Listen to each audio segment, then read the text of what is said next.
Assalomu alaykum hammaga. Bugun biz neft tankerlari haqida o'rganamiz. Ma'lumki, neftni tanker orqali tashish eng arzon va samarali usul hisoblanadi. Neft tankerga yuklanishidan oldin suvdan, tuzdan va gazdan maksimal darajada tozalanadi. Ushbu tankerning ko'rinishi mana. Tanker bu yerda bir nechta qismlarga bo'lingan. Hozir asosiy sabablarni aytib o'tadi. Ya'ni tanker harakat davomida dengizda chayqaladi. Balans saqlash juda qiyin bo'ladi. Biz qancha qismlarga bo'lsak, shuncha balans saqlash oson bo'ladi. Lekin u qismlarga bo'linmasdan faqat bitta bo'linmadan iborat bo'lsa, chayqalish juda yuqori bo'ladi.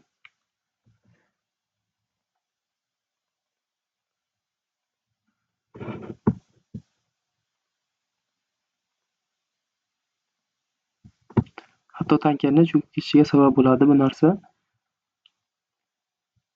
Lekin uni biz bir nechta qismlarga bo'lsak, shuncha chayqalish kam va balans saqlanadi.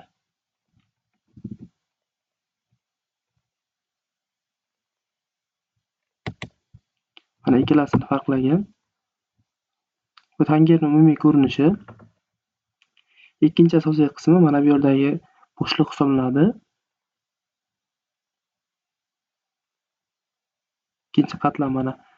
Asosiy vazifasidan biri bu bo'shliqni qachonki ikkita tanker bir-biri bilan to'qnashganda neftni to'kilib ketmasligini, ya'ni dengizga to'kilib ketmasligini oldini oladi.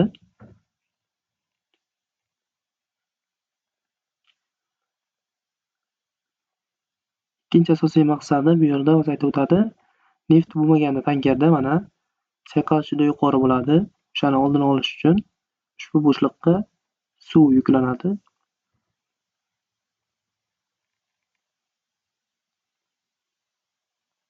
Mana suv yuklanganda kema pastga cho'kdi va balans saqlanadi.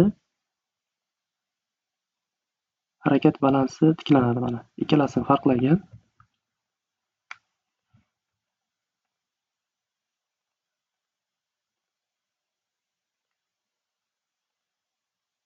Qachonki neftni qayta yuklaganimizda ushbu bo'shliqdan suvni biz chiqarib tashlaymiz dengizga.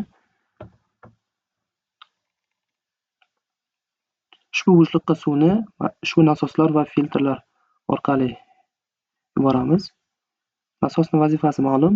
Filtrning asosiy vazifasi biz suvni qayta to'kib tashlaganimizda dengizni ifloslanmasligini oldini olish uchun tozalaymiz.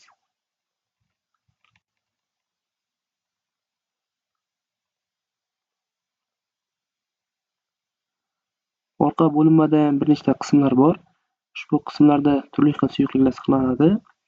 Ya'ni iste'moldan chiqqan suyuqliklar yoki qanaqadir bunda ham ichki yonuvchi dvigatellar bor. Shu orqali harakatga kelib, tanker harakatga keladi. O'shani yoqilg'isi bor. Ushbu bo'shliqdagi suyuqliklar bir-biridan ajratilgan holatda bo'ladi.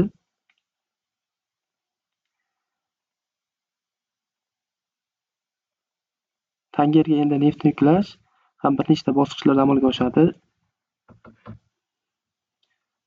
Agar biz faqat yon tomondagi bo'linmalarga yuklasak, mana bunda holat kuzatiladi, ya'ni og'ib ketib, cho'kib ketishi mumkin tanker. O'shani oldini olish uchun quvurlar bor. Buni manifold deb ataladi. Bu birinchi manifoldimiz mana. Manifoldning birinchi qismi nasos bor mana bu yerda. Shuningdek yuklovchi joylari mana.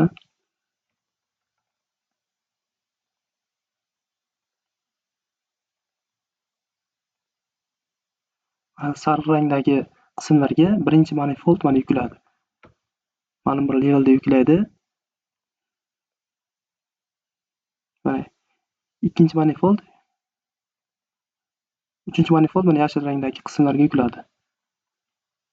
Uchta quvur kelgan. Shu tarzda neft yuklanadi tankerga.